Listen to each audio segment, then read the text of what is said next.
नमस्कार साथियों, PCS Ganga online channel में आप सभी मित्रों का स्वागत है। साथियों, आज हम लोग एनसीईआरटी सीरीज के तहत कक्षा 7 की एनसीईआरटी के भूगोल के संदर्भ में पढ़ेंगे। कक्षा 6 से लेके कक्षा 12 तक की भूगोल की एनसीईआरटी क्रमिक रूप से हम लोग पढ़ेंगे डेली।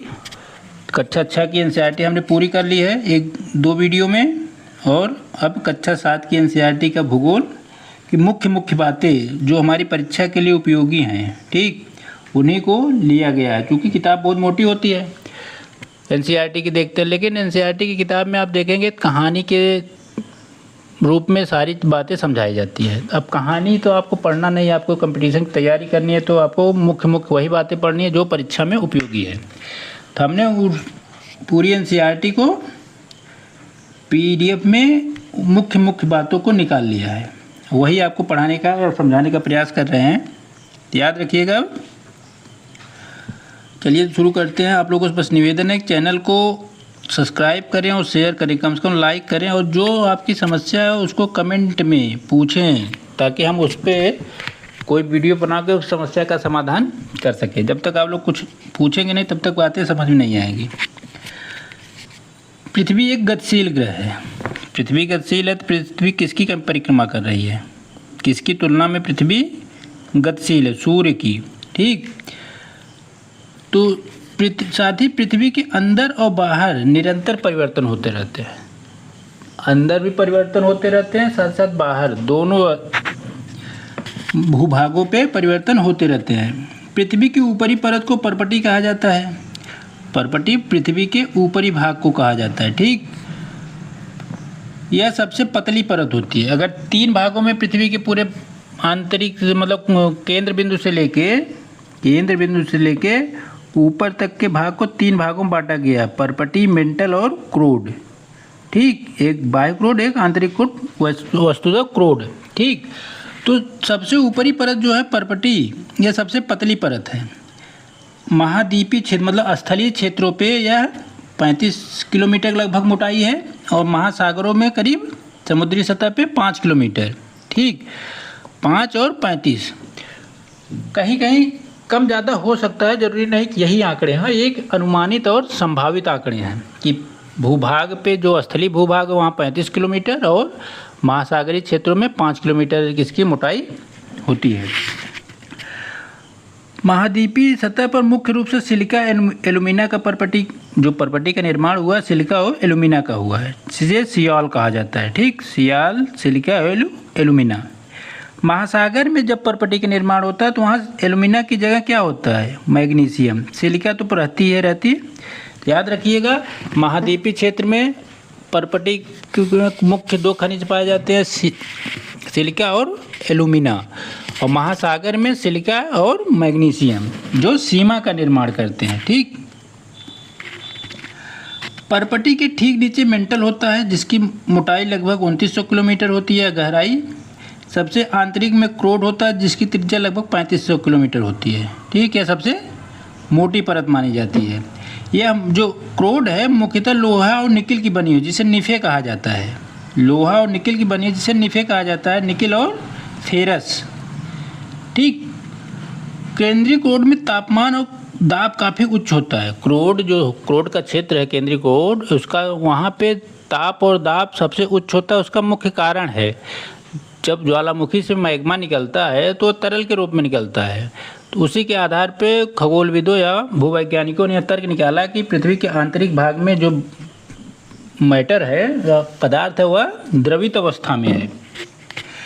पृथ्वी के आयतन का केवल 1% हिस्सा ही पर्पटी है।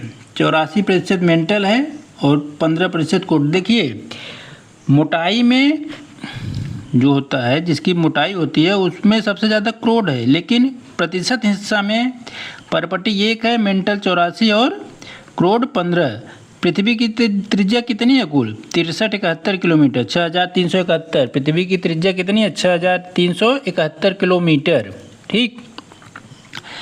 जैसे मान लीजिए ये पृथ्वी है, अब ये क्रोड हो गया, ये मेंटल हो गया और उसके ऊपर परत। तो परत की जो मतलब कुल पृथ्वी के भूभाग का 1 ही प्रतिशत माना जाता है, बहुत पतली सीमा है। क्योंकि ये भाग आंतरिक है तो इसकी मोटाई तो ज़्यादा होती है, लेकिन वस्तुतः इसका भूभागीय क्षेत्र कम होता है, ठीक। और उसके ऊपर मेंटल होता है, उसका भूभागीय क्षेत्र अधिक होता है। तो याद रखिएगा, प्रतिशत के आधार पर पृथ्वी के आयतन के आधार पे, आयतन के आधार पे याद रखिए, तो सबसे ज़्यादा किसका हिस्सा है? मेंटल का 84%। लेकिन लंबाई और मोटाई के आधार पे अगर केंद्र से लेके पृथ्वी के सतही क्षेत्र पे आया जाए या यहाँ से लेके आपके इस भाग, तो सबसे ज़्यादा लंबाई जो होती है गहराई के रूप में वह क्रोड की होती है, 3500 किलोमीटर। पृथ्वी की त्रिज्या 6371 किलोमीटर, ठीक। पृथ्वी की परपटी अनेक प्रकार के खनिजों से बनी होती है, ठीक। इन पदार्थों को क्या कहा जाता है? सैल। सैल विभिन्न रंग, आकार, गठन के हो सकते हैं। मुख्यतः 3 प्रकार के सैल पाए जाते हैं पृथ्वी पे। मुख्यतः याद रखिए कि पृथ्वी पे मुख्यतः 3 ही प्रकार के सैल पाए जाते हैं, आग्नेय, अवसादी और कायांतरित। यही 3 मुख्य हैं। बाकी जो और पढ़े या पढ़ाए जाते हैं वह इसके प्रकारों या भेद के रूप में होते हैं। इस चीज़ को याद रखिएगा कि 3 ही मुख्य सैल हैं, आग्नेय, अवसादी और कायांतरित। अब आग्नेय सैल देखते हैं। आग्नेय सैल द्रवित मैग्मा के ठंडा, मतलब जब ज्वालामुखी विस्फोट होता है तो उसमें लावा निकलता है। लावा जब निकलता है तो मैग्मा के रूप में निकलता है। जब मैग्मा फैल जाता है सतह पे तो धीरे धीरे ठंडा हो जाता है। अब जब ठंडा होता है तो वह एक गुंबदाकार आकृति ग्रहण कर लेता है। यही गुंबदाकार आकृति अवसादी चट्टानें हैं, सैल है। अवसादी नहीं, आग्नेय है, अग्नि से निर्मित, यही समझिए। आग्नेय सैल जो हो या चट्टान अग्नि से निर्मित सैल या चट्टान है। जब यह मैग्मा ठंडा होता है तो यह बहुत ठोस रूप में जम जाती हैं। यह प्राथमिक सैल हैं। सबसे पहली बात तो याद रखिएगा, यह मैग्मा के ठंडा होने से बनती हैं। दूसरी, ये प्राथमिक सैल है। आग्नेय चट्टाने से प्राथमिक है। इसी चट्टानों से या सैलों से अन्य प्रकार के सैलों का निर्माण हुआ है, चाहे अवसादी हो और कायांतरित। आग्नेय सैल को 2 प्रकार में विभाजित किया जाता है, एक अंतर्वेदी, एक बहिर्वेदी। अंतर्वेदी में क्या होता है?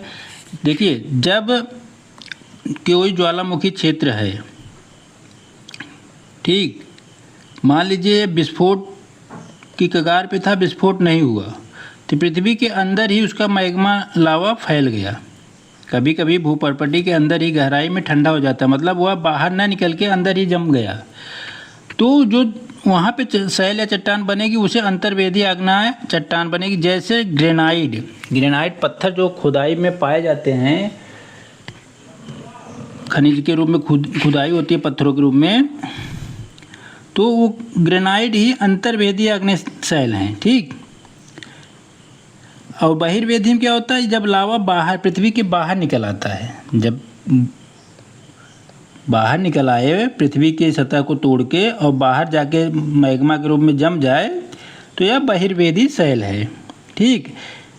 यह जैसे भारत में दक्कन का पठार, दक्षिण भारत में दक्कन का पठार बहिर्वेदी आग्नेय सैल का सबसे प्रमुख उदाहरण है भारतीय परिप्रेक्ष्य में। इसमें बेसाल्ट बहिर्वेदी में और ग्रेनाइट किस में है? अंतर्वेदी में। दूसरा रूप मुख्यतः है अवसादी सैल का। जब आग्नेय सैलें, याद रखिएगा, इसी से निर्मित होंगी। जब आग्नेय सैल टूटकर, चटककर, लुढ़ककर एक स्थान से दूसरे स्थान से टकराकर छोटे छोटे टुकड़ों में बट जाती हैं और छोटे छोटे अवसादों का निर्माण करती हैं। यह अवसाद हवा, जल आदि के द्वारा एक स्थान से दूसरे स्थान को पहुंचाकर जमा कर दिए जाते हैं। और यही अवसाद जब दबकर कठोर होकर सैल परत बनाते हैं तो उसे अवसादी कहते हैं। अवसादी का मतलब ये होता है कि अवसाद मतलब बचा हुआ हिस्सा किसी क्षेत्र या किसी वस्तु का।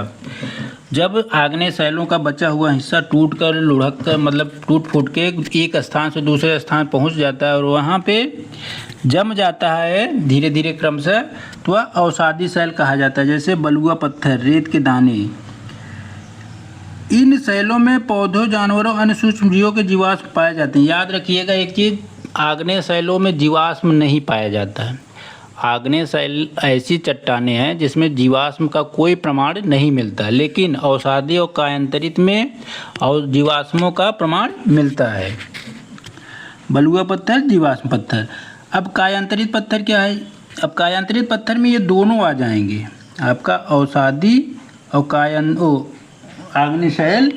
जब आग्नेय और अवसादी शैल उच्च ताप और दाब के कारण कायांतरित रूप में परिवर्तित हो जाती हैं, चिकनी मिट्टी स्लेट में, चूना पत्थर संगमरमर में, बलुआ पत्थर क्वार्टजाइट में, ठीक, ये परिवर्तन से बनी हुई चट्टानें हैं। आग्नेय अवसादी चट्टानों से ही निर्मित होती है कौन सी चट्टान? शैल कायांतरित, ठीक। काल क्रमिक रूप से अंतरित मतलब कालक्रम रूप से धीरे धीरे दोनों पूर्व की चट्टानों या शैलों से जो शैल निर्मित होती है कालांतर में, उसे कायांतरित शैल कहते हैं। जैसे संगमरमर, ठीक। जीवाश्म क्या है? परतों में दबे मिट्टी, पौधे, जीव जंतुओं के अवशेष को जीवाश्म कहते हैं। जीवाश्म में सभी पेड़ पौधों के अवशेष, जीव जंतुओं के अवशेष माने जाते हैं। नोट याद रखिएगा, विश्व की सबसे गहरी खान अफ्रीका में स्थित है जिसकी गहराई 4 किलोमीटर है। खुदाई करते करते 4 किलोमीटर तक गहरा खोद डाले हैं। तेल की खोज में इंजीनियर 6 किलोमीटर तक की गहराई खोजे हैं। तेलों की खुदाई और खोज के लिए वैज्ञानिकों ने 6 किलोमीटर तक पृथ्वी में ड्रिलिंग की है। पृथ्वी के केंद्र तक पहुंचने के लिए आपको समुद्र की सतह से 6000 किलोमीटर की गहराई खुदाई करनी पड़ेगी। पृथ्वी की जो त्रिज्या है लगभग उतनी खुदाई तो करनी ही पड़ेगी। शैल विभिन्न खनिजों से बने होते हैं।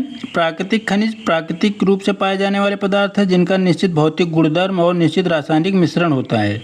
खनिज मानव जाति के लिए बहुत उपयोगी होते हैं। अब देखिए एक चीज़ और याद रखिएगा कि जो तीनों चट्टानें या शैल हैं, इनमें एक बहुत मतलब अंतर संबंध पाया जाता है कि ये तीनों एक दूसरे का निर्माण करती हैं।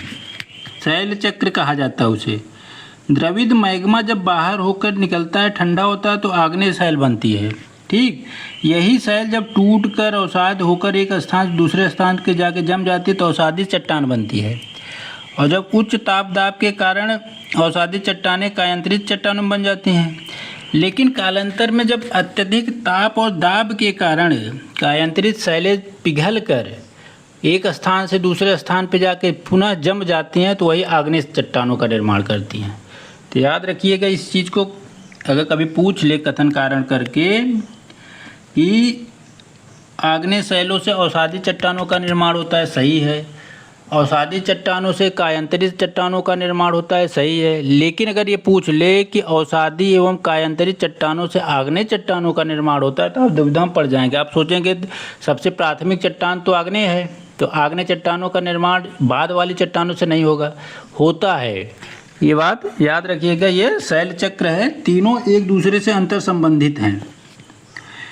खनिज मुख्यतः जैसे ईंधन खनिज में कोयला, प्राकृतिक गैस, पेट्रोलियम, औषधि उद्योग, उर्वरक उद्योग में भी इनका योगदान है। लोहा, एल्युमिनियम, सोना, यूरेनियम आदि महत्वपूर्ण खनिज हैं, ठीक।